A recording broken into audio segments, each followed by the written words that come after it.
dito ka sa ombudsman titirahin. Kaya nila pinagpaplanuhan ngayon na iupo at ipilit na iupo ang walang kahihiyan, ang kapal ng muka nito ni Remulla para mag-apply sa ombudsman. Na alam natin, hindi po yan para sa kabutihan sa pagsusulong ng anti-graft and corruption campaign and crusade ng ating gobyerno. Sapagkat yan ang magiging protektor ng mga magnanakaw at kurakot upang ang kanyang pupukusan ay yung mga hindi nila kaalyado at hindi nakalinya sa kanilang political grouping ng Marcos Romualdez political faction.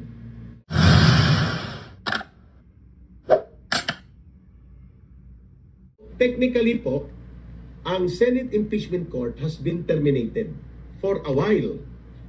At hindi po natin mapapasiguro ngayon kung ito ay sasakupin pa ng otoridad ng 20 Congress. Pero marami pong legal views ang nagsasabi na hindi na po ito sasakupin ng 20 Congress, which nag-start na ngayon ang otoridad at poder ng 20 Congress.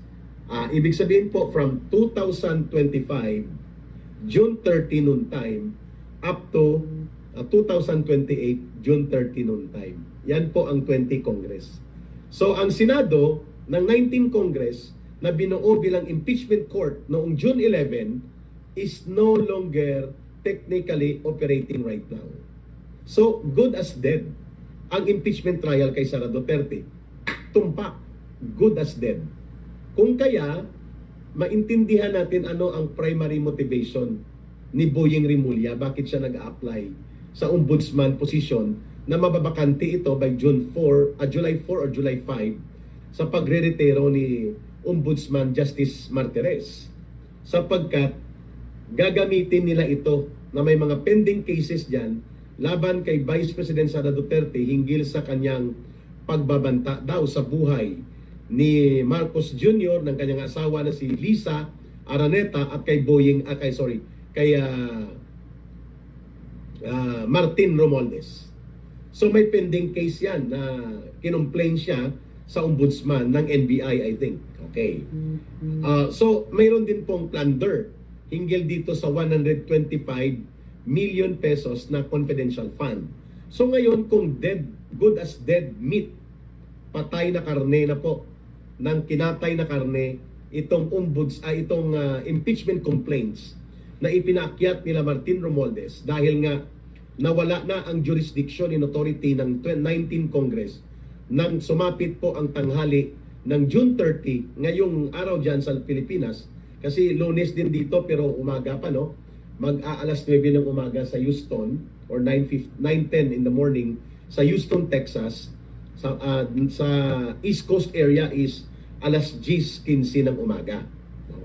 So dito naman sa Pilipinas ngayon gabi na dyan.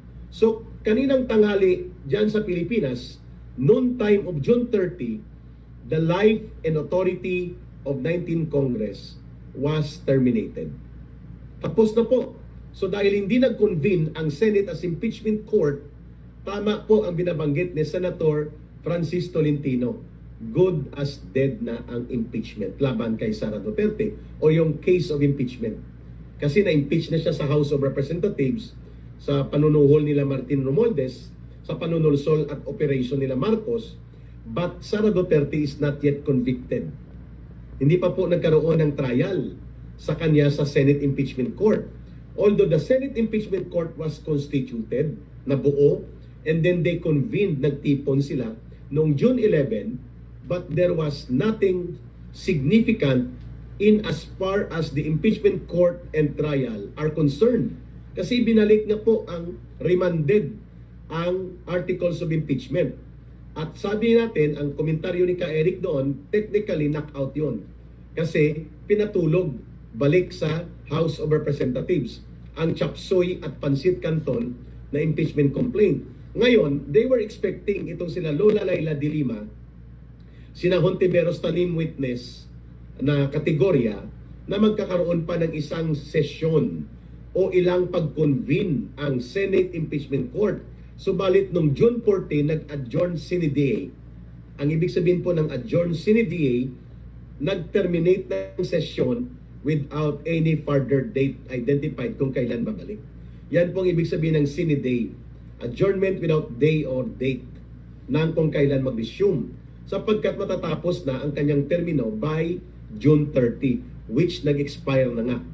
So, to simply put it, the impeachment complaints against Vice President Sara Duterte was earlier technically na knock-out nang marimand ito balik sa House of Representatives. Pero ito ngayon ay good as dead meat. Patay na karne na kinatay na sapagkat natapos na ang termino ng 19th Congress. At hindi po nagkaroon ng pag-convene muli ang Senate Impeachment Court. Therefore, good as dead meat. Yan po ang motivation ni Boyeng Rimulya. Walang iba na, walang ibang purpose.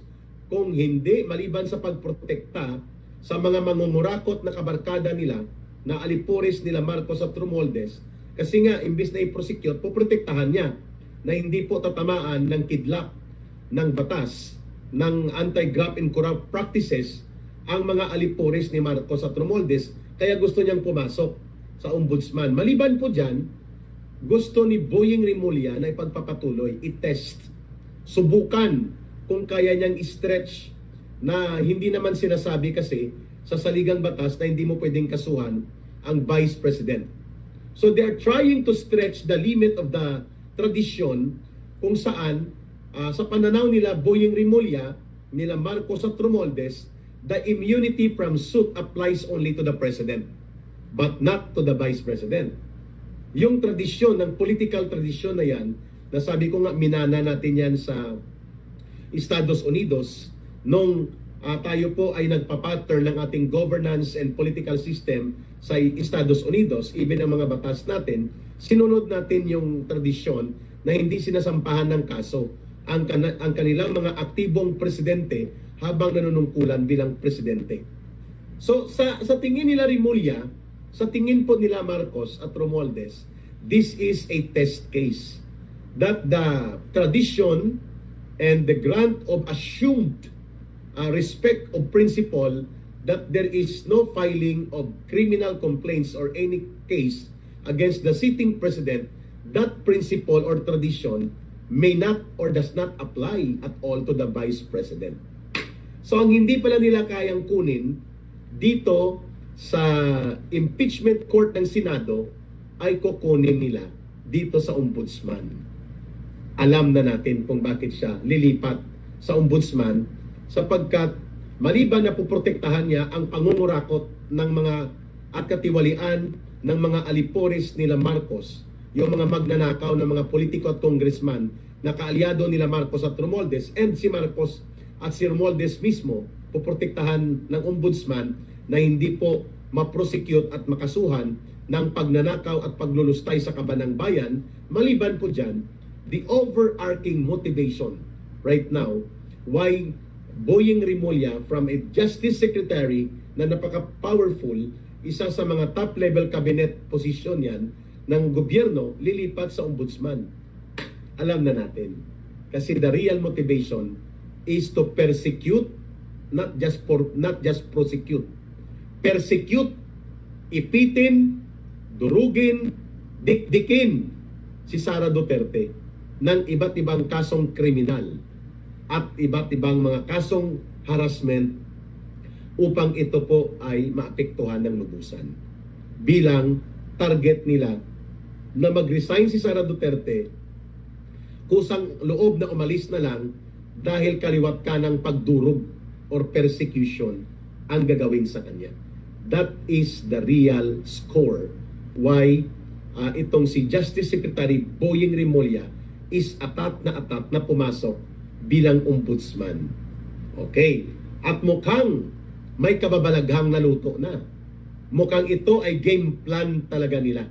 This is part of the plan that should the impeachment complaints which were exposed as nothing but a tool for the political ambition of Romualdez to weaponize the mechanism of impeachment rather than to exact accountability among public officials na nag-aabuso among impeachable officials, for that matter like Sara Duterte. Hindi po ganun ang layunin. Yung accountability and hustisya.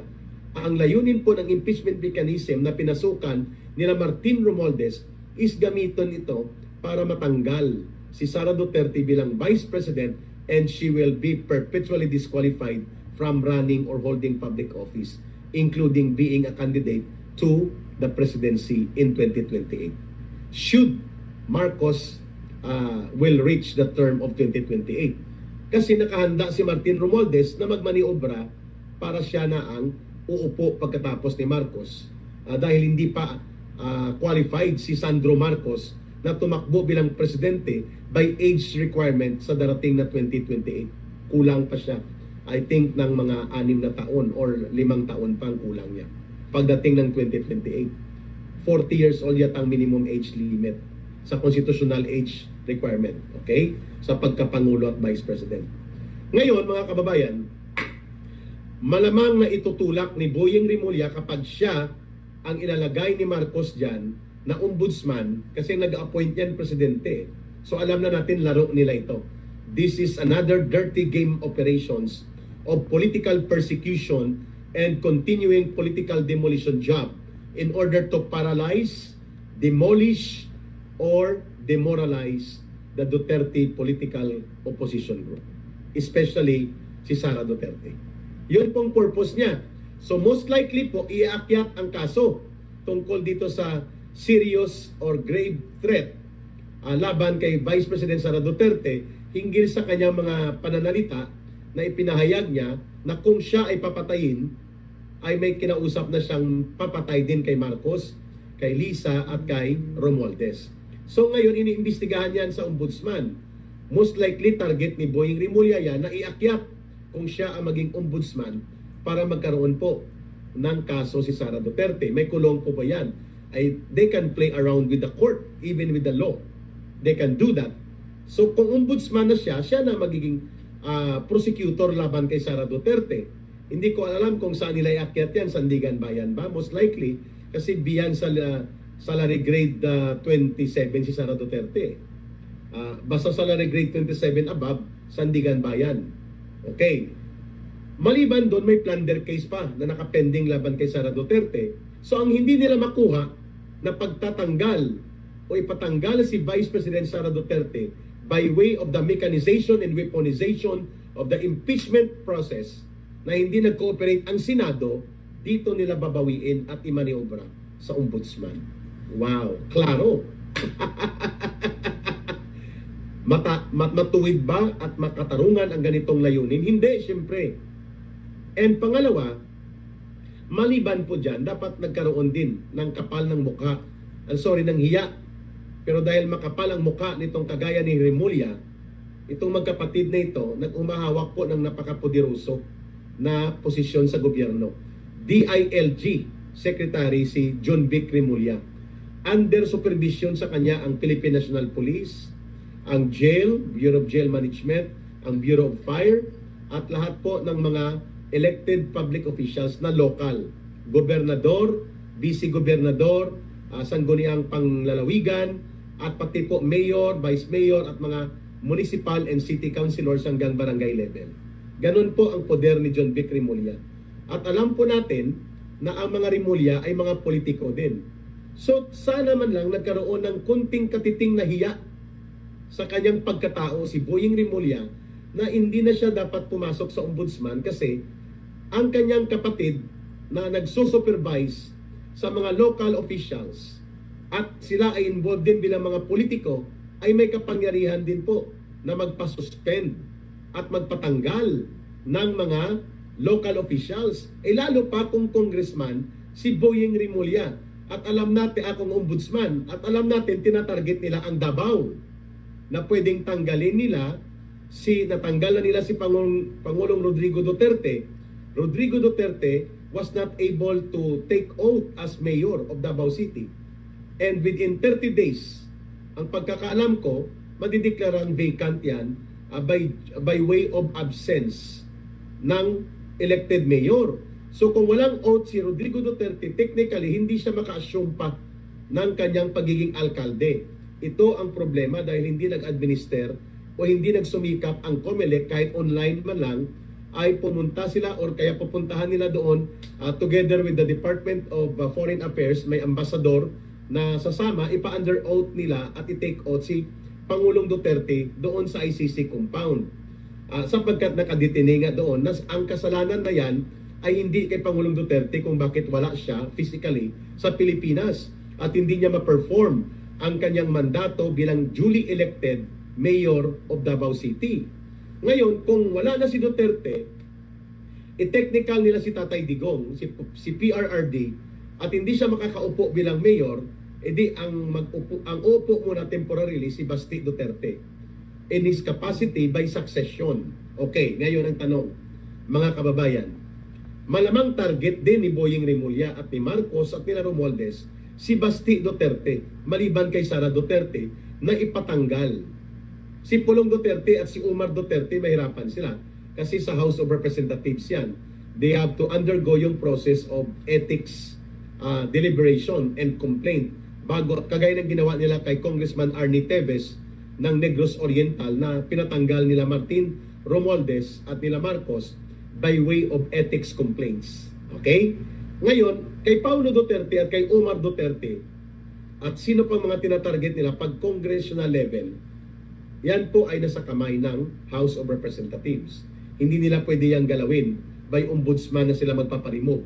Pero si Basti Duterte at ang iba pang mga kaalyado ng mga Duterte na mga local officials, like ang Marikina, kaalyado nila yan. Ngayon, kaalyado ng mga Duterte yan sila Mayor Chodoro, no? Chodoro. Si Gobernador Baricuatro ng Cebu na nanggagalaiti si Gwen Garcia na ito'y hindi makaupo. Pwede po ang gagawin talaga ni Boying Rimulya ay magkaroon po ng targeted focus ng investigasyon, suspension, and ultimately filing of cases para mapatanggal po ang mga local officials na kayang abutin ng poder ni Boying Rimulya kung siya ang magiging ombudsman. Wow! What is happening to the Philippines right now? This is too much. Mantakin mo, sinalaula na ang Kongreso at ginamit as weapon of political destruction and demolition job. May TRICOM, may TUWADCOM, may COMCOM, lahat na lang sinusupil, pinipersecute, binabastos, binabalahura ng pinakabulok at pinakakurakot na Kongreso na pinamumunuan ni Romualdez. Ngayon, pati pa ang ombudsman. My goodness. Hahawakan na nila at gagamitin nila as a weapon to demolish, to persecute, to paralyze, and destroy whatever remains of the Duterte political alliance and political group. Wow! Mga kababayan, hindi na po ito demokrasya. Ito po'y panggagahasa sa demokrasya. At mamaya nga, kung may oras tayo pagbalik ko, after ng meeting ko dito sa area ng Houston, sa mga Filipino communities, Filipino groups, pag-usapan natin itong Comelec na pinanindigan talaga ni George Garcia at ng Comelec and Bank na dinisqualify nila si duly elected congressman ng 6th District of Manila, Joey Oichua, dahil hindi daw siya natural Filipino-born citizen, at ipoproklama nila, iproklama na si Benny Abante. At kapag walang temporary restraining order bukas, Martes, mula sa Korte Suprema na pumipigil sa pagkakaupo ni Benny Abante when Benny Abante will assume office by way of the sindikato ng Comelec, nila George Garcia, nila Marcos at Romualdez, hindi mo mapapatanggal si Benny Abante kapag naging congressman na siya. Doon mo na siya hahabulin sa loob ng House of Representatives Electoral Tribunal na hawak na ni Martin Romualdez, hindi na sa Korte Suprema at sa Comelec. Wow!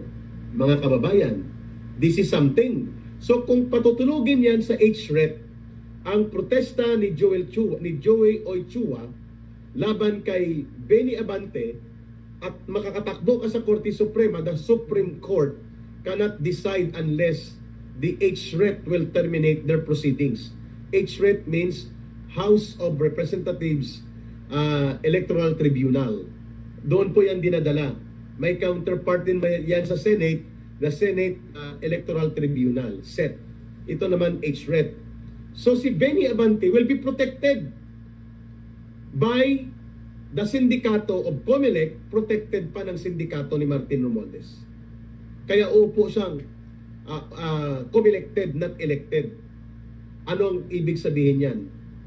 Ginahasa, pinagsamantalahan at nilapastangan ng COMELEC ang mandato ng mga mamamayang bumoto sa 6th District of Manila para kay Congressman duly elected Joey Oichua at ibinigay ang platito ng poder kay Benny Abante na walang ibang layunin kundi ibalik ang mapang-abuso at mapanupil at bulok na quadcom-tricom nila upang supilin ang mga kagaya po namin na nagsasalita at lahat ng mga naninindigan na maging totoong kritiko ng gobyerno sa prinsipyado at tamang pagpupuna, including ang Duterte Political Opposition Movement. Klaro tayo mga kababayan ha? So upo si Benny Abante dahil sa sindikato ng COMELEC. At hindi yan magagawa ni George Garcia na walang basbas at suporta nila Marcos at Romualdez. Ganon din po ang mangyayari kapag umupo si Boyeng Rimulya because the appointing authority is the President. Wala na. Patay na po ang pag-asa ng mamamayan na ma-prosecute pa natin, mapapanagot pa natin ang mga kawatan at mga buayang politikong ganid sa pundo at kapangyarihan sa ilalim ni Marcos at Romualdez in the next 3 years na nandyan si Boyeng Rimulya. Kung aabutin pa niya ng haba ng buhay niya, I don't mean anything about that. Pero alam naman natin na may sakit siya at nawawala bigla sa Department of Justice dahil sa kanyang iniindang sakit. So kung aabutin niyang 3 taon pa ni Marcos, wala na tayong pag-asa pa na magkaroon ng matino, matuwid na anti-graft campaign and anti-graft na krusada na may magpapanagot sa mga magnanakaw at buaya at buwetre na umaataking mga politikong kawatan sa kaban ng bayan. Kung si Boyeng Rimulya ang ilalagay dyan. At ang kanyang gagawin yan, tatargetin niya. Magkakaroon siya ng focus targeting laban sa mga local officials and public officials na konektado or naka-align sa Duterte political group or Duterte political opposition. Yun ang gagawin niya. At unang bibiktimahin niya dyan, sigurado tayo, pag siya naging ombudsman, ay kanyang pahihirapan, kanyang dudurugin at kanyang aabusuhin ng kanyang kapangyarihan laban kay Vice President Sara Duterte at sa magiging acting mayor ng Davao City na si Basti Duterte para hindi makaupo ang mga Duterte doon sa Davao City. At tatargetin nila dyan ang nakaupong Cebu Governor na sumusuporta sa mga Duterte, si Pambari 4 at ang mayor ng Marikina na asawa ni Congressman Marcy Chodoro at iba pa. Lahat ng mga hindi sumusuporta kay Marcos at kay Romualdez at naka-align doon sa mga Duterte political group ay tatargetin ni Boyeng Rimulya bilang berdugo ni Marcos sa ombudsman. Ayun. Yan talaga ang purpose niyan. So masarap balik-balikan pa itong nangyaring COMELECted Sindicato Operation kay Benny Abante kung hindi po lalabas ang temporary restraining order and injunction order from the Supreme Court in favor of Joey Oichua tomorrow, Tuesday. Upo na po si Benny Abante dyan sa loob ng House of Representatives. At sa HRET na po tatakbo si Joey Oichua. So therefore, kung 3 taon patutulugin ni Martin Romualdez yan hanggang matapos ang termino ni Boy Banal na Aso Santong Kabayo Benny Abante, wala na. Tapos na ang laban, ginahasa na at pinagsamantalahan na ni George Garcia at ng COMELEC ang totoong mandato ng mga mamamayan ng 6th District of Manila. Mag-ingat-ingat din si Isko Moreno kung si Boyeng Rimulya ang ombudsman. Malamang sa malamang titirahin din po siya ni Boyeng Rimulya. Sakop niya yan eh. And mukhang hindi maganda ang dating ni Isko Moreno sa mga Rimulya brothers and even kay Marcos at kay Romualdez. Kaya nga, binabantayan nila ito eh. Lahat ng possible political obstacles na maninindigan laban sa interes ng Marcos at Romualdez, kung hindi ka madadala sa panggigipit at pang-aabuso ng House of Representatives ni Tambaluslos gamit ang tuwadcom, tricom, traidorcom, whatever, comcom na gagamitin nila, dito ka sa ombudsman titirahin. Kaya nila pinagpaplanuhan ngayon na iupo at ipilit na iupo ang walang kahihiyan, ang kapal ng muka nito ni Remulla para mag-apply sa ombudsman. Na alam natin, hindi po yan para sa kabutihan sa pagsusulong ng anti-graft and corruption campaign and crusade ng ating gobyerno.